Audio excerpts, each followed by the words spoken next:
you have any dealings with Princess Eshref, Chance, the brothers? Or? Princess Eshref at arm's length. I had no use for her at all. Why is that?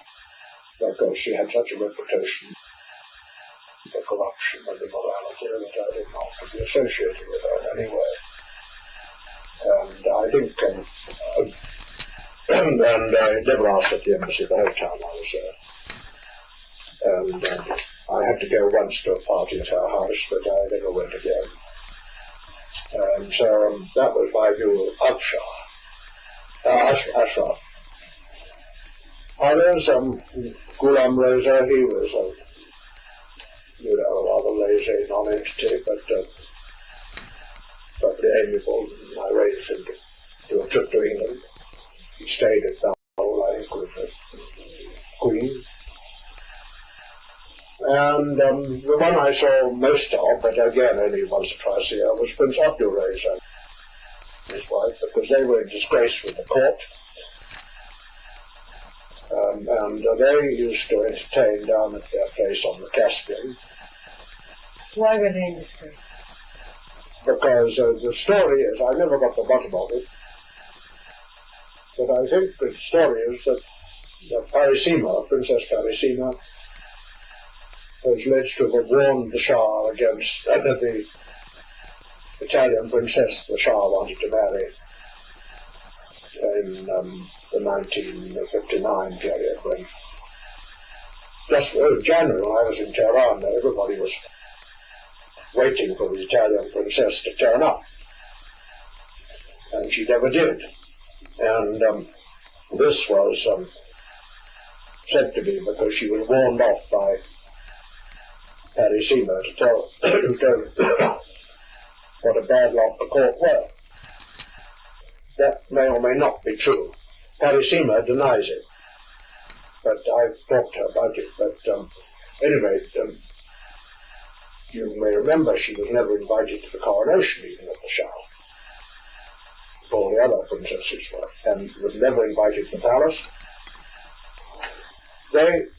Prince Abdul Reza and Parisima used to have a farm up on the Caspian near Rash, and then they had a place on the beach, beach huts, and they arranged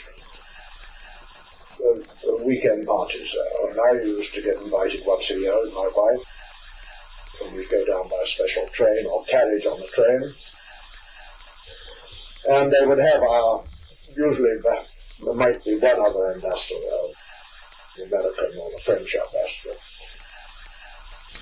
and then a lot of mutual friends, usually farmians, and we used to play charades and games, and it was a very friendly 2 or 3 days of relaxation.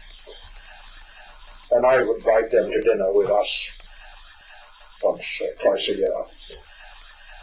But apart from that, I kept the royal family at arm's length, because I did not wish to be identified with the royal family particularly. I mean, not just because it was the Pahlavi family, but when I was in Ethiopia as ambassador, I took the same feeling. I did not want to be regarded as being in the pockets of the ruling family.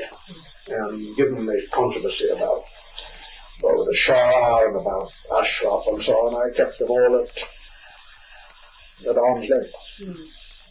What did you think of Prince Abdul Reza?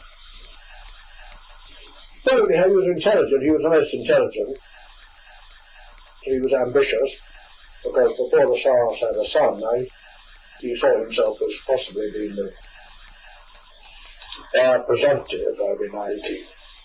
But he never asked any favours of me. I mean, he was.